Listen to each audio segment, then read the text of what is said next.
Why Union Pacific buried the big blow. This is the 10,000 horsepower disaster they tried to hide. In the 1950s, the Union Pacific Railroad wanted a god of thunder. They did not want standard engines. They wanted a jet engine on wheels, something like a jet engine. It was called the Big Blow. It was the most powerful thing to ever touch the high iron. It screamed so loud it shattered windows in small towns. It was so hot, it literally melted the asphalt on the bridges underneath it. But behind the legendary sound, there was a secret disaster that the suits in the head office were desperately trying to cover up. This machine was eating itself alive from the inside out. It was a billion-dollar mistake that almost bankrupted the future of the railroad. How did the world's most powerful locomotive become a machine that Union Pacific could not wait to send to the scrapyard? And what was the secret flaw that turned a jet-age dream into a mechanical nightmare?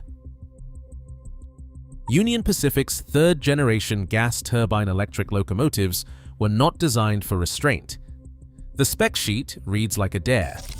Each unit was rated at 8,500 horsepower at 6,000 feet of elevation and 90 degrees Fahrenheit.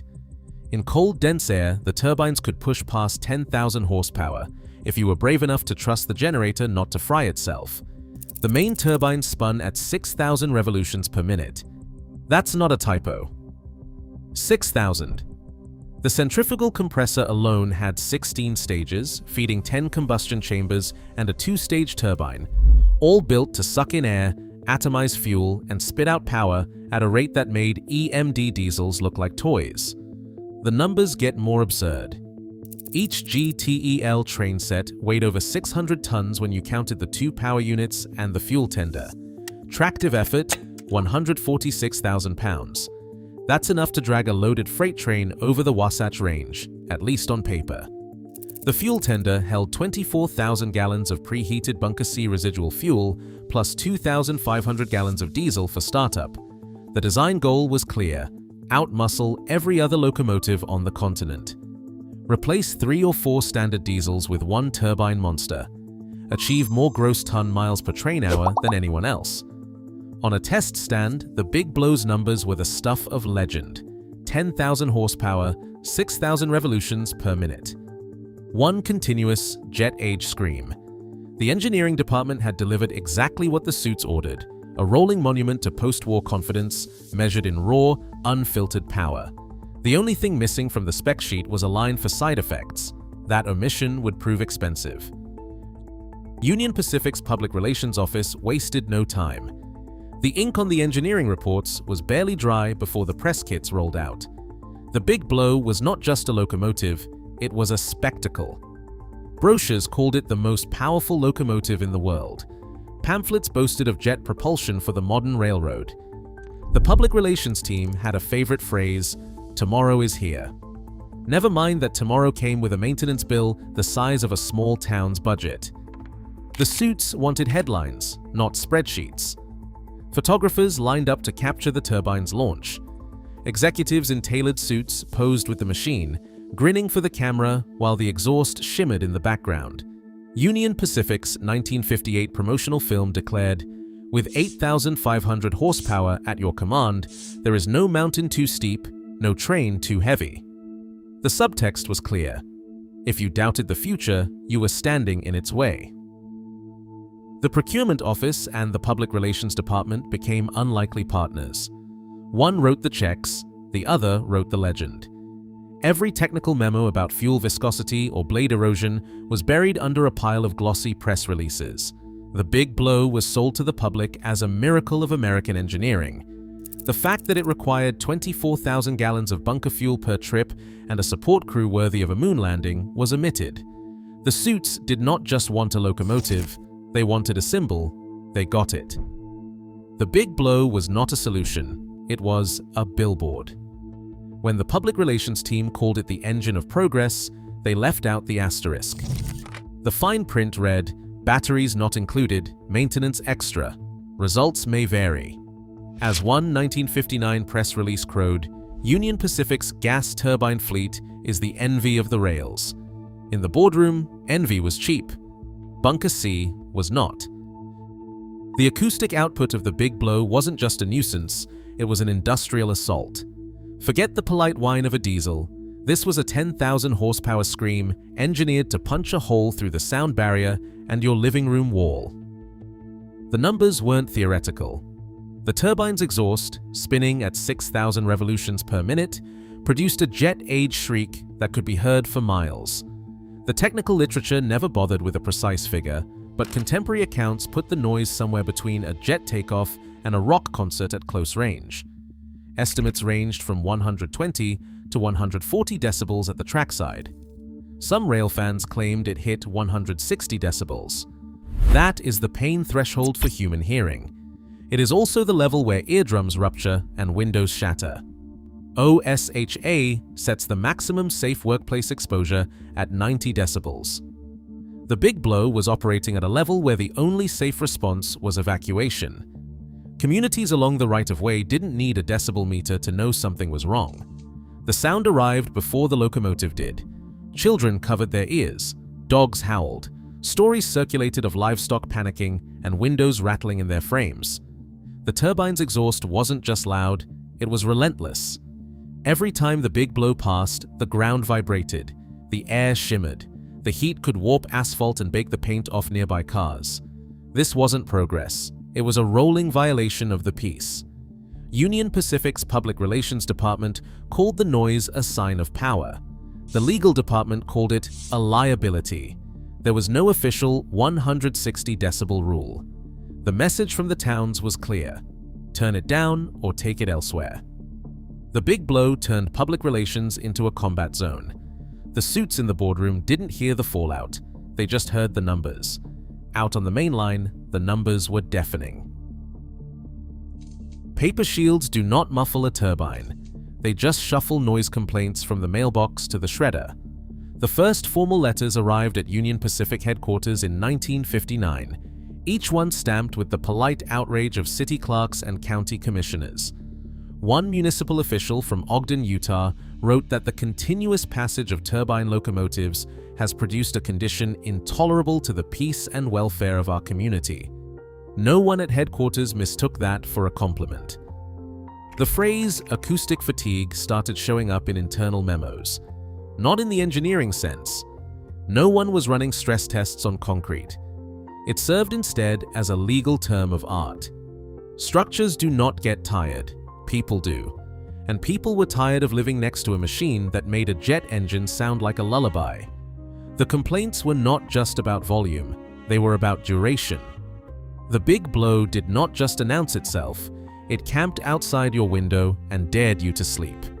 City councils passed resolutions. School boards filed petitions.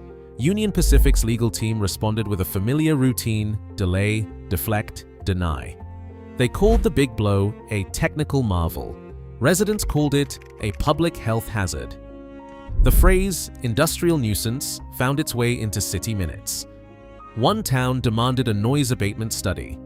The railroad's reply was a pamphlet touting horsepower and American progress. By 1960, the correspondence file was thick enough to require its own cabinet. The PR department called it community engagement. The legal department called it potential exposure. Internally, a new phrase circulated: paper shields. The idea was simple. If you could drown out the complaints in enough paperwork, maybe you could outlast the outrage. But the noise did not fade. It vibrated through the legalese. The term acoustic fatigue became a catch-all for everything the engineering team did not want to discuss in public. The suits could ignore the decibel charts. They could not ignore the signatures at the bottom of each letter. The big blow was no longer just a technical marvel. It was a rolling lawsuit in search of a courtroom. Bunker C residual fuel was supposed to be the secret weapon. Cheap, abundant, so thick it had to be pumped like tar and heated to 200 degrees Fahrenheit just to flow. The suits saw a bargain. The engineers saw a chemistry experiment gone wrong. Inside every gallon of Bunker C lurked a periodic table's worth of trouble. The worst offender was vanadium.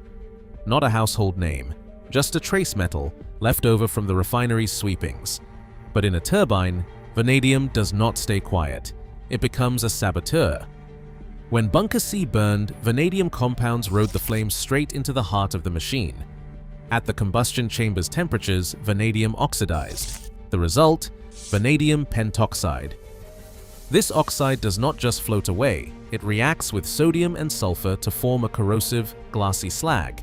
The real trick is temperature. Between 1000 degrees Fahrenheit and 1400 degrees Fahrenheit, vanadium pentoxide transitions from a solid to a molten state. In that range, it becomes the perfect flux, able to eat through superalloy turbine blades like battery acid on aluminum foil. The hotter the turbine ran, the faster the attack. The Big Blow's main stage operated at 1800 degrees Fahrenheit. That is not just in the red, that is off the chart. The engineers called it vanadium corrosion. The maintenance crews called it a disaster. Turbine blades pitted and eroded. Edges that were once razor-sharp turned to crumbling sand.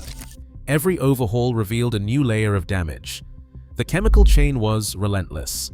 Residual fuel burned, vanadium oxidized, slag formed, metal dissolved, repeat. The corrosion did not care about horsepower ratings or public relations. It just followed the laws of chemistry, one ruined turbine at a time. The suits refused to hear it. The accountants could not ignore it. Metal fatigue became a line item. The shop logs read like a crime report. Turbine blades, once mirror bright, came back pitted and chewed. The foreman's notes from June 1962 read, "First stage vanes replaced, severe erosion, suspect vanadium attack." The chemistry experiment in the fuel tank was now eating the hardware alive. Every time the turbine fired up, vanadium pentoxide slagged onto the hot blades. The result was predictable. Edges dulled, surfaces flaked. The blade tips, designed to survive jet engine conditions, lost the fight against refinery leftovers. Each overhaul revealed more carnage. What started as a maintenance interval became a recurring triage. The numbers in the maintenance ledger were blunt. Third-generation turbines averaged 4,500 hours between major rebuilds. A diesel could run 10 times that before seeing the inside of a shop. The Big Blow's downtime ballooned. 40% of the fleet sat idle at any given moment, waiting for parts that cost as much as a new car. The accountants tried to hide the red ink, but the logs did not lie. Shop crews logged 80 hours per 1,000 miles on turbine units. Diesels needed a third of that. The corrosion chain did not stop at the turbine. The punishment continued down the line. Traction motors, forced to handle surges from a generator that never idled, began to arc and fail. The term flashover entered the vocabulary. It meant a traction motor had suffered internal arcing, molten copper, scorched insulation, and a locomotive dead in the water. Maintenance logs from Cheyenne, dated November 1963, read, Unit 18, traction motor flashover, out of service, awaiting rewind. Each failure was a classroom for the shop foreman. The lesson was always the same. Bunker C saved money on the balance sheet, but cost a fortune in metal. The suits called it progress. The shop crews called it a meat grinder. The Big Blow was not just loud, it was self-destructive. The more power it delivered, the faster it ate itself. The cost was measured in melted blades, ruined motors, and a maintenance budget that made the suits sweat through their ties. The numbers finally caught up with the legend. In 1959, Bunker C residual fuel cost about 12 cents a gallon. By 1965, the price had climbed to 22 cents a gallon. Diesel, once the expensive option, held steady at 19 cents. The suits had built their empire on a price gap. When Bunker C crossed diesel on the ledger, the math turned ugly. The Big Blow, burning twice the fuel of a standard diesel and delivering half the thermal efficiency, became a liability in every column. At idle, it guzzled more fuel than a diesel at full throttle. The accountants called it the thermal efficiency gap. The shop crews called it a waste. Maintenance costs ballooned. Turbine overhauls ran $50,000 a shot. Blade replacements, 3 times a year, drove downtime to 40%. Every 1,000 miles, the maintenance bill landed between $1,200 and $2,500. The diesel fleet managed the same distance for 1/3 of that. The numbers did not whisper, they screamed. By 1966, Union Pacific's procurement office signed off on a new order 100 EMD SD40 locomotives. The big blow's fate was sealed by arithmetic, not nostalgia. The suits could spin the press releases. They could not spin the ledger. The final verdict arrived not with a bang, but with a purchase order. In 1966, Union Pacific's board authorized the first big diesel buyout, 100 EMD SD40 locomotives, 3,000 horsepower each. No turbines, no bunker C, no vanadium corrosion, just a fleet of reliable, boring, accountant-approved diesels. The paperwork did not mention the big blow. It did not have to. The numbers had already spoken. Every audit, every maintenance log, every fuel invoice told the same story. Turbines were a dead end. The suits in the corner offices did not schedule a press conference. They scheduled a burial. Internal memos directed the shops to retire the GTEL locomotives as the new diesels arrived. The last of the big blows was pulled from service in 1970. Scrap contracts were signed before the paint was dry on the replacement fleet. The PR department stopped returning calls. Brochures vanished from waiting rooms. The official line was transition, not retreat. But the records show something closer to erasure.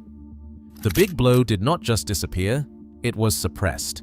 The suits made sure the only thing louder than the turbine's scream was the silence that followed its retirement. Big Blow was a masterclass in ignoring every warning the maintenance logs could scream.